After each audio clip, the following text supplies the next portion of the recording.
Daily Bulletin is presented by KBN University, United Hospital and Shaheen Group of Institutions. शुरुआत करते हैं कोविड-19 के case से। 1007 नए पॉजिटिव केसेस आज रजिस्टर हुए हैं और 252 डिस्चार्ज या क्योर केस। पूरा एक्टिव केसेस हैं 5854 पर। 2 डेथ शामिल हैं आज की इस बुलेटिन में। कर्नाटक पर की बात करें तो 48,900 के करीब केसेस हुए हैं। नेशनल की बात करें तो कोविड-19 के केसेस के अंदर डिक्लाइन हुई है, ऐसा बता रही है union health ministry.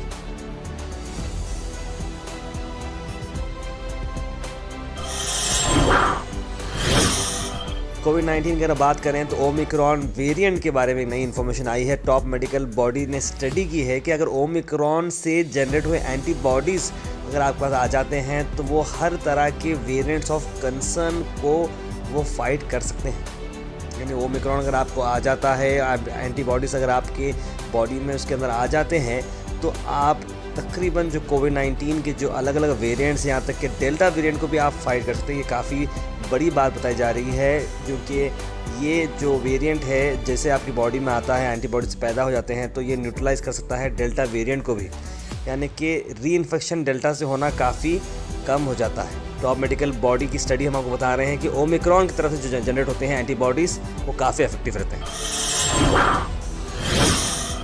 Gulbarga local की अगर बात करें तो आज आपने देखा कि हफ्त गुमत पर 26 जनवरी के चलते हुए फ्लैग होस्टिंग हुई। कॉर्पोरेशन के ऑफिशियल्स यहाँ पर मौजूद थे, एमएलए मैडम कनीज़ फातिमा साहिबा यहाँ पर मौजूद थी, कांग्रेस के सीनियर लीडर्स यहाँ पर मौजूद थे और आपने देखा किस तरह से नेशनल फ्लैग को होस्ट किया गया था और काफ़ी खूबसूरत सारा मामला चल रहा था और काफ़ी अच्छे तरीके से लोगों ने इस पर तारीफ़ भी की। लेकिन एक मामला जो इसके अंदर जो अब हट कर नज़र आ रहा है और लोगों को इसके अंदर एक जो कॉम्प्लिकेशन नज़र आ रही है वो ये है कि इसके अंदर कांग्रेस तरफ से जो बयान आ रहा है एडवोकेट वहाज बाबा का कि इस सर्कल का नाम जो अबुल कलाम आज़ाद था उसे चेंज कर इसे अलहाज खमरुल इस्लाम साहब के नाम से रखा जाए, क्योंकि यहाँ के लोकल क़याद हैं और वो डिज़र्व करते हैं। इस तरह की बात उन्होंने कही और हम सबको इस पर एग्री होना है। इस तरह की बात एडवोकेट वहाज बाबा की। उन्होंने कहा कि कांग्रेस के अंदर हम लोगों ने इसे डिसाइड किया है।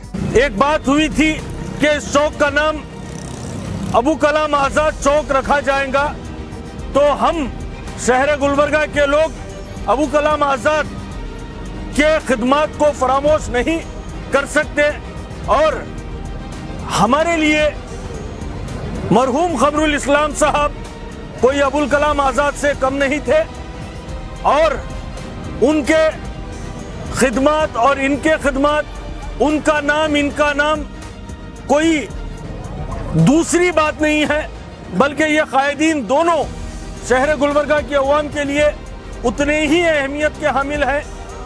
और साथ ही साथ इस बात का भी जिक्र किया गया, पूरा मुत्तफ़िक़ाना तौर पर यह फैसला लिया गया कि जो खमरुल इस्लाम साहब अपनी क़यादत के ज़रिए से शहर गुलबर्गा की अवाम के दिलों में घर बनाकर राज किए हैं, उसी लिए उनकी एक निशानदेही के लिए इस चौक को खमरुल इस्लाम साहब, खमरुल इस्लाम चौक, नेशनल चौक, इस सर्कल का नाम कायदे मोहतरम से मंसूब किया जा रहा है और मेरी ये उम्मीद है कि तमाम शहर गुलबर्गा भी इस काम से, इस तारीखी काम से खुश रहेंगे और कोई तनाज़ा, कोई मुत्तफ़िक़ाना तौर पर इस नाम को तय किया गया है। मैं तमाम शहर गुलबर्गा की आवाम से यही ख्वाहिश करता हूँ कि इस नाम को आप बखूबी कबूल कीजिए। ये बयान आने के बाद कई सारे पॉलिटिकल पार्टीज़ इससे नाखुश रहे और उन्होंने अपना स्टांस बताया। जिसमें हम बात करें जेडीएस के माइनॉरिटी स्टेट जो प्रेसिडेंट है नासिर हुसैन उस्ताद, उन्होंने बताया कि ये बिल्कुल वो उसे कंडम करते हैं और इस तरह का जो मामला है, अबू कलाम आज़ाद जैसे लीडर, पॉलिटिकल लीडर 100 साल में भी कोई पैदा नहीं हुए जैसा कि वो काबिल रखते हैं। उन्होंने कहा कि अलहाज खमरुल इस्लाम साहब अगर ज़िंदा होते तो वो खुद इसे चेंज करने नहीं देते। मैं मरहूम खमरुल इस्लाम साहब की अहलिया मोहतरमा कनीज़ फातिमा साहिबा से एक अदबन गुजारिश करता हूँ, जिन लोगों ने भी उसके ताइद में बयान दिया है वो आवाम उन्नास के सामने आकर के माफ़ी मांगे। मरहूम खमरुल इस्लाम साहब जिंदा होते तो उस चौक का नाम मौलाना अबुल कलाम आज़ाद चौक को निकाल करके दूसरा कोई नाम नहीं रखते। यहाँ पर कोई दो राय नहीं है कि आप जिनका ओपिनियन ले रहे हैं वो बड़े ही कमजोर लोग हैं।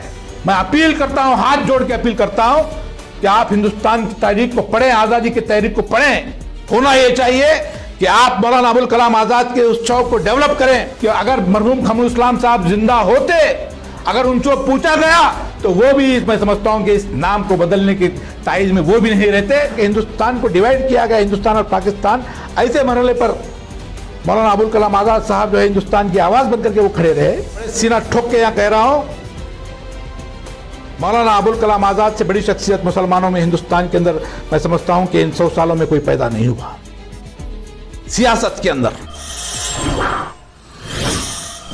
उसके बाद एसडीपीआई का भी एक बयान आया है जहां पर उन्होंने भी इसे कंडम किया है और साथ साथ सीपीआईएम की तरफ से भी एक बयान आया जिसकी तरफ में जाहिद हुसैन ने भी कहा कि ये सरासर गलत है। कांग्रेस के जो नॉर्थ के जो मेंबर्स हैं उन्होंने ये बयान दिया है कि ये मौलाना आज़ाद चौक की जगह पर डॉक्टर क़मरुल इस्लाम चौक हम लोग करना चाहते हैं और हम लोगों ने मुत्तहिदा तौर पर ये फैसला लिया है। उन्होंने ये कहा है, ये जो आज बयान दिए हैं यही उस वक्त गुलबर्गा कलबुर्गी के इशू में हमारे साथ कंधे पे कंधा खड़े होकर कांग्रेस मुर्दाबाद के नारे लगाए थे। आज क्यों ये कॉम्प्रोमाइज कर लिया है इस चीज को?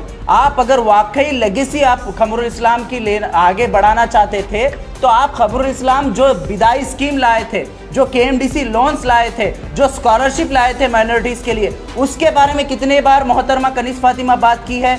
वाकई अगर आप ट्रिब्यूट पेश करना चाहते हैं तो आप ये स्कीम्स को ओपन कराइए। हम इसकी सख्त मजम्मत करते हैं और एसडीपीआई ये बात कहती है कि ये जो भी आप लोगों ने जो फैसला अपने अपने अंदर बैठकर जो मुत्तहिदा फैसला लिए हैं ये सरासर गलत है। We speak either sense or nonsense. So Congress has spoken a nonsense today by saying that they will rename the Maulana Abul Kalam Azad Circle to a local in the name of local politician. हम इसकी सख्त अल्फाजों में मजम्मत करते हैं और इसकी मुखालिफत भी करते हैं। ये नामकरण करने का जो आइडियोलॉजी है, ये बीजेपी, कांग्रेस का, आरएसएस का, ये बदलना चाहिए। उसके बाद अगर हम बात करें तो एमपी पाटिल हेड करेंगे कांग्रेस कैंपेन कमेटी। जी हाँ, कर्नाटक प्रदेश कांग्रेस कमेटी की कैंपेन कमेटी आने वाला इलेक्शंस का साल आने वाला है, इसमें अब एमपी पाटिल डिसाइड करेंगे कि कैंपेनिंग के लिए कौन कौन से लीडर चाहिए, कम्युनिकेशन कैसे करना है, पब्लिसिटी कैसे करना है, स्ट्रैटेजी कैसा बनाना है इलेक्शंस के लिए, कैंपेन करने के लिए।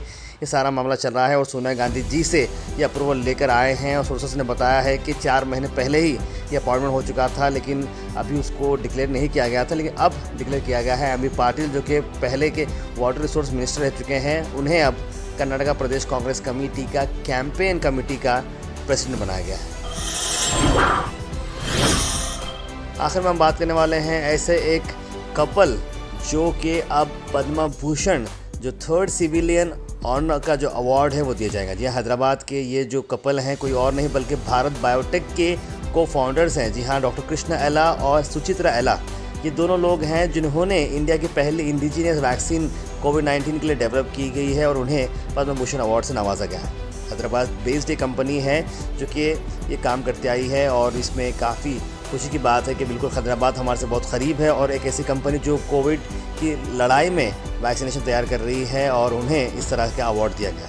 GoHas.in को सपोर्ट करें एंड लेट्स गो फार यानी फास्ट, एक्यूरेट, रिलायबल। जी हाँ, आप बन सकते हैं हमारे मेंबर। डिस्क्रिप्शन के अंदर लिंक है, उसे क्लिक करने के बाद आपको हमारे मेंबरशिप फॉर्म आएगी, जो फिलअप करने के बाद आप बन सकते हैं हमारे member. So please do support GoHas.in and let's go far. आखिर में हम आपसे अपील करते हैं, अगर आपके एरिया में आसपास कोई इशू है या आप कुछ चीज़ लोगों तक पहुंचाना चाह रहे हैं या बताना चाह रहे हैं या एडमिनिस्ट्रेशन का कोई लैब से जो आप दिखाना चाह रहे हैं, तो आप हमारे इस व्हाट्सएप नंबर पर कॉल करें या मैसेज करें 9113542278। हम ज़रूर उसे एडमिनिस्ट्रेशन तक पहुंचाएंगे और नेसेसरी डिपार्टमेंट तक पहुंचाएंगे और आपकी चीज़ को आगे ले जाएंगे। Daily Bulletin is presented by KBN University, United Hospital and Shaheen Group of Institutions.